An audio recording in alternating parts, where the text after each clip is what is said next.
Hi everyone, my name is Natalie. Today I wanted to do my favorite books of 2023. So if you've seen my favorite books videos in the past, you will know that I don't do the best of the year because I find that comparing qualities when the genres are so different, it isn't really representative of the way I read. I read so eclectically, and I feel like what I prefer doing is various books that have stood out from my reading year and for various reasons have been either really memorable reading experiences or have been milestones in different ways. So I always create categories for my books, and it's kind of the best of in terms of my reading year, not necessarily the best books I've read in the year.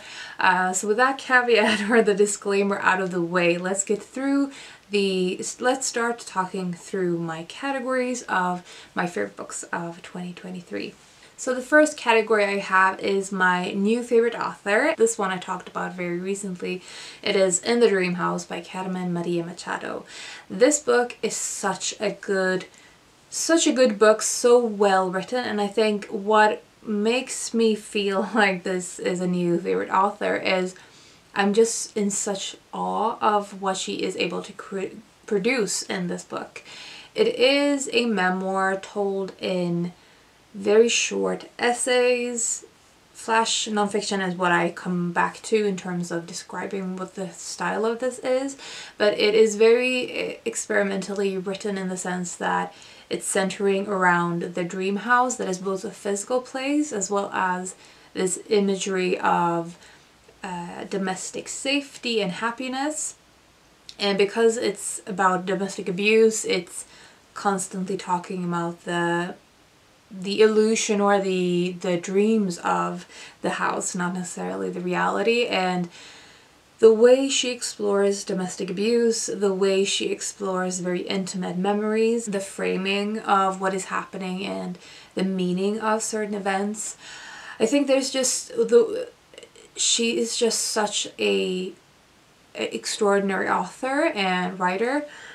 And the part of this book that I particularly remember and that I think is one of the reasons that I feel I want to read everything she has written and everything she will be writing is when she created in the middle of the book, or at least I think it's 60% through the book, that she does the choose your own adventure type structure for a few, I think it's 10 pages that is part choose your own adventure, and it's a domestic abuse in the middle of the domestic abuse, and the way she puts the reader in that position to be so vulnerable, to be so stuck, and it's a claustrophobic feeling. And I don't think I've ever read something that conveys the experience of domestic abuse as powerfully as that did. And I was so uncomfortable and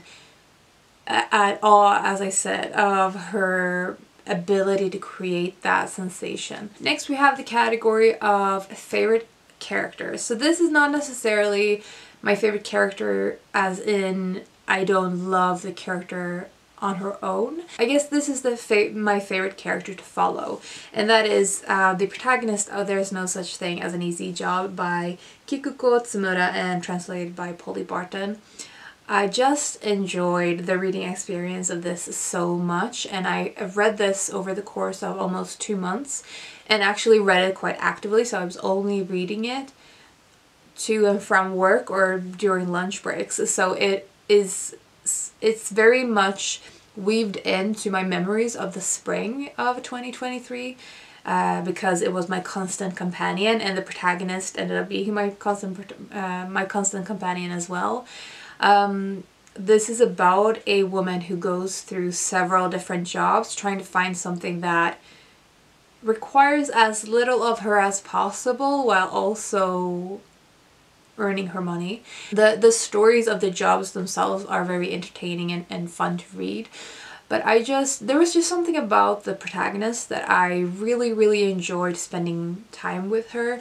Her finding herself in very weird situations. Like all of the jobs have something weird going on about them. And yeah, I think this is, out of all of the books that I read, this was one of the most enjoyable reading experiences and the character that I remember the most. So next we have 2 categories, and the 2 books that I've selected for them, they could very easily switch in terms of which book is for which category. So they're pretty much, these 2 books are pretty much valid for both of the next two categories.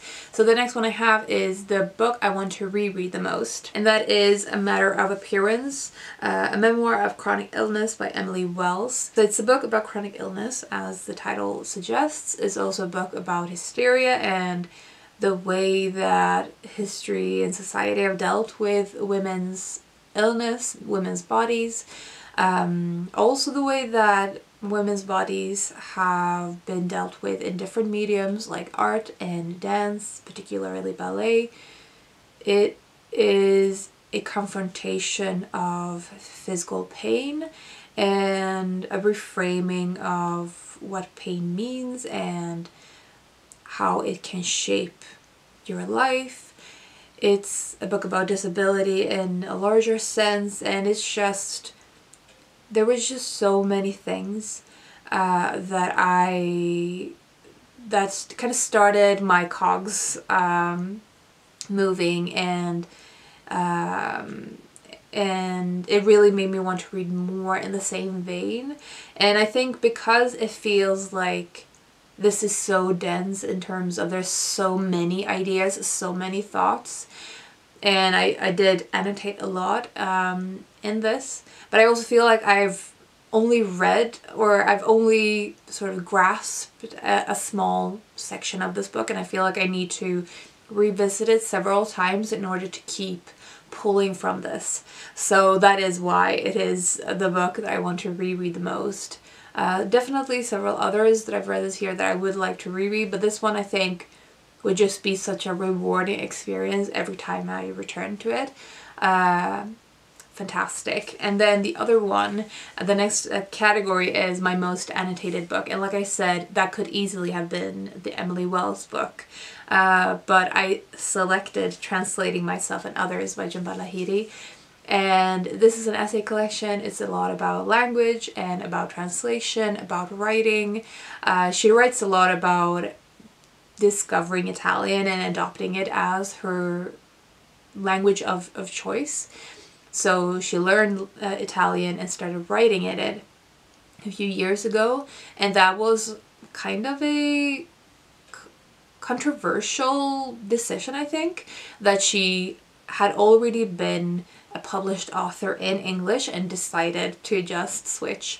And I think it wasn't as controversial to do in a few decades ago, that a lot of authors were multilingual and were publishing in different languages through their career. She is talking about the decision to write in Italian.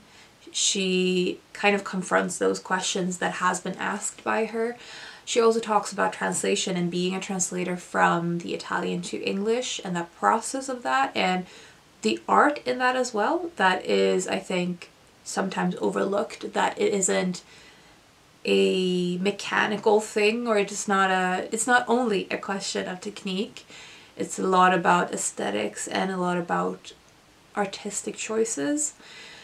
I think the way she talks about language, the way she talks about words and in creation and literature and creativity, there's something about her mind that I feel a true kinship to, and I think that is why I end up annotating a lot. I didn't annotate every single essay as much, but the ones that I did love, I was just scribbling all over the place. And like I said, this one and this one were both, I would want to reread both of them a lot, and I have annotated both of them a lot. So they are sort of interchangeable in terms of the categories, but again, this was a stellar out of the year.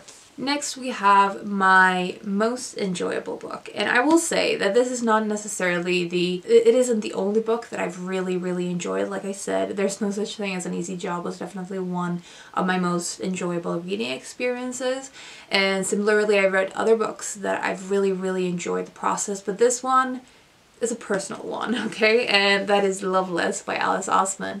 I think it was important for me in terms of it was an important, enjoyable reading experience in several different ways. Partly it was reading YA and reading coming of age stories, reading more romance-centered stories. That is something that I haven't done much, I feel like, in the last few years, and just the sense of the joy and the fun reading is something that I think I've overlooked a lot in the last few years, that I tend to prioritize the books that will make me think a lot, whereas this one I think made me feel a lot. And also it is a book about a woman in her early 20s going to college and discovering her sexuality, and that sexuality being she's asexual.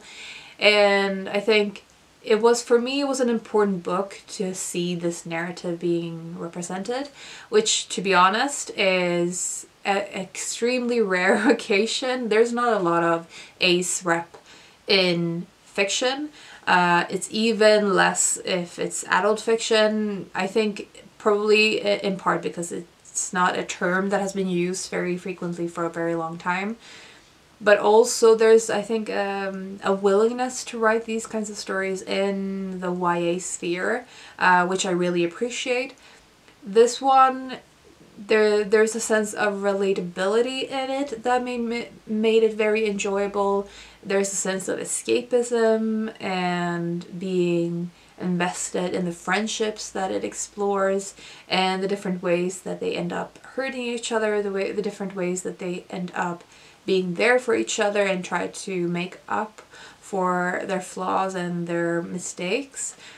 I just felt like this was a book that I was completely immersed in, and it's also a book that I'm very grateful for that it exists, and that I think had I read it as a younger person, as a person in the age that this is, that the protagonist is, it would have given me so much comfort, and it still did in this age. So for me, it's just one of those books that was, on a very personal note, it was important, it was enjoyable, and there was the sense of relatability. So it's one of those categories that is kind of hard to define, but it's definitely one of my books of the year, so I wanted to include it here.